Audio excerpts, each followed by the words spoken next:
Carta de Paulo aos Filipenses. A igreja em Filipos foi a primeira comunidade de Jesus que Paulo iniciou na Europa Oriental, e essa história é contada no capítulo 16 de Atos. Filipos era uma colônia romana da antiga Macedônia. Estava cheia de soldados aposentados e era conhecido por seu nacionalismo patriótico. E assim, Paulo enfrentou resistência ao anunciar Jesus como o verdadeiro rei do mundo. E depois que Paulo partiu, aqueles que se tornaram seguidores de Jesus continuaram a sofrer resistência e até perseguição. Mas eles permaneceram uma comunidade vibrante, fiel aos ensinamentos de Jesus. Paulo enviou essa carta de uma de suas muitas prisões e por uma razão muito prática. Os filipenses enviaram um dos seus membros, Epafrodito, para levar um presente financeiro a Paulo para apoiá-lo na prisão. E Paulo enviou essa carta a Epafrodito para agradecer e fazer muito mais. O conceito dessa carta não desenvolve uma única ideia do começo ao fim, como muitas outras cartas de Paulo. Em vez disso, Paulo organizou uma série de ensaios ou vinhetas curtas e reflexivas. E todos eles giram em torno do centro de gravidade nessa carta, que é um poema no capítulo 2. Ele reconta artisticamente a história da encarnação de Jesus, sua vida, morte, ressurreição e exaltação. E então, em cada uma dessas vinhetas, Paulo pega as palavras-chave ou ideias daquele poema para mostrar como viver como cristão significa ver sua própria história como uma expressão vivida da história de Jesus. Então, Paulo abre a carta com uma oração de gratidão e agradece a Deus pela generosidade dos filipenses por sua fidelidade. E ele expressa sua confiança de que a obra transformadora da vida que Deus começou neles continuará em expressões maiores e mais belas de fidelidade e amor. E Paulo então se concentra em sua preocupação óbvia no momento, que é o seu status na prisão. Estar em uma prisão romana não era um piquenique, mas, paradoxalmente, acabou sendo bom para avançar as boas novas sobre Jesus. Então, todos os guardas romanos, os administradores, todos sabem que Paulo está na prisão por anunciar Jesus como o Senhor ressuscitado. E sua prisão inspirou confiança em outros cristãos para falar sobre Jesus mais abertamente. E Paulo está otimista de que será libertado da prisão, mas é possível que ele possa ser executado. E ao refletir a respeito, isso realmente não seria tão ruim, pois, para mim, diz Paulo, a vida é o Messias, e assim morrer seria um ganho. Para Paulo, sua vida no presente e no futuro é definida pela vida e amor de Jesus por ele. E então, se ele for executado, isso significa que ele estará presente com Jesus, o que seria ótimo para ele. E se ele for libertado, isso significaria que ele poderia continuar trabalhando para iniciar mais comunidades de Jesus, o que seria melhor para as outras pessoas. E é isso que ele espera. E observe como sua linha de pensamento funciona aqui. Morrer por Jesus não é o verdadeiro sacrifício para Paulo, mas sim permanecer vivo para servir aos outros. E assim é a maneira de Paulo participar da história de Jesus, sofrer para amar os outros mais do que a si mesmo.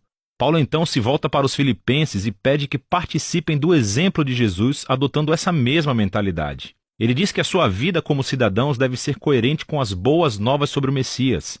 Então esses cristãos em Filipos estavam vivendo em patriotismo romano, mas o modo de vida deles seria moldado por outro rei, Jesus.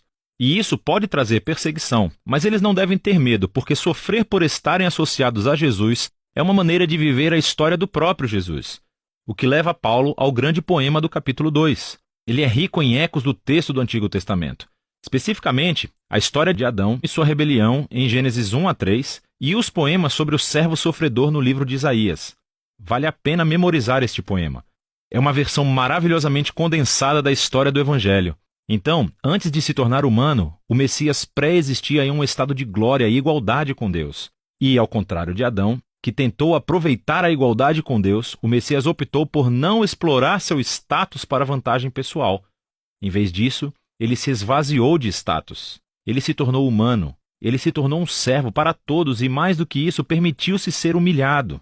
Ele foi obediente ao Pai, indo para a morte em uma fileira de execução romana. Mas através do poder e da graça de Deus, a morte vergonhosa do Messias foi revertida através da ressurreição. E agora Deus exaltou Jesus como o Rei de todos, concedendo-lhe o nome que está acima de todos os nomes, para que toda a criação reconheça que Jesus, o Messias, é o Senhor para a glória de Deus Pai. Agora, essa última afirmação é surpreendente.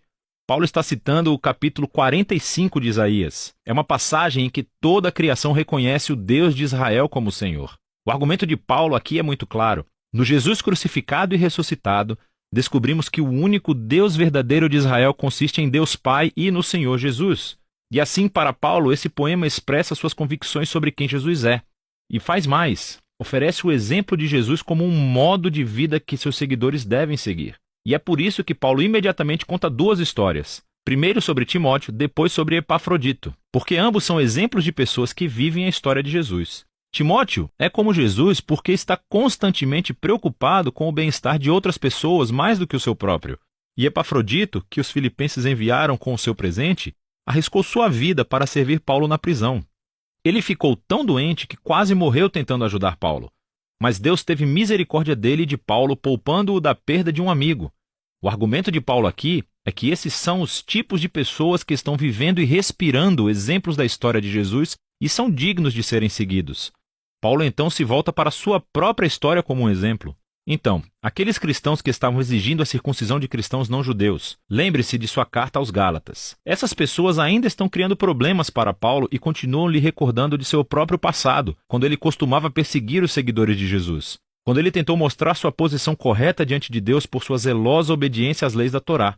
Mas como Jesus, Paulo desistiu de todo esse status e privilégio. Ele agora considera tudo isso como imundície. E a palavra que ele usa é, na verdade, muito menos educada. Ele deu tudo para se tornar um servo, como Jesus, e para participar de seu amor sofredor e sacrificial.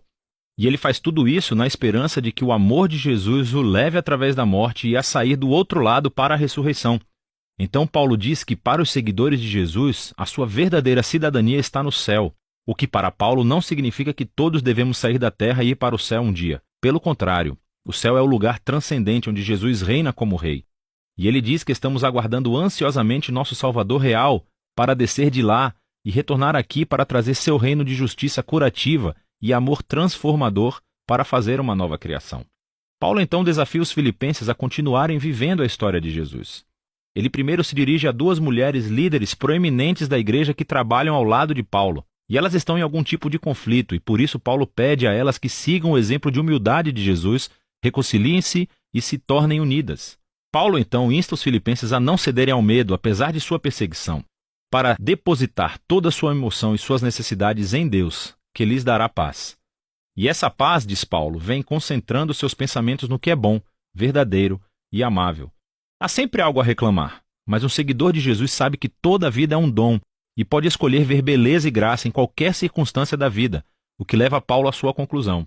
Ele novamente agradece aos filipenses por seu presente sacrificial, e ele quer que eles saibam que as suas prisões e tempos de pobreza não são dificuldades. Elas realmente se tornaram seus maiores professores, mostrando que, independentemente das circunstâncias, ele aprendeu o segredo da felicidade. É a simples dependência de quem o fortalece. Paulo passou a ver seu próprio sofrimento como participação na história de Jesus.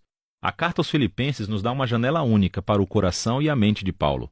Ele viu toda a sua vida como uma reconstituição da história de Jesus. E é possível sentir sua estreita conexão com Jesus nessa carta. Sua consciência de que o amor e a presença de Jesus são mais próximos do que a sua própria pele. E foi isso que lhe deu esperança e humildade em suas horas mais sombrias. E assim, Paulo nos mostra que conhecer Jesus é sempre um encontro transformador, profundamente pessoal. E esse é o tipo de Jesus que Paulo convida os outros a seguirem. E é disso que se trata a carta de Paulo aos Filipenses.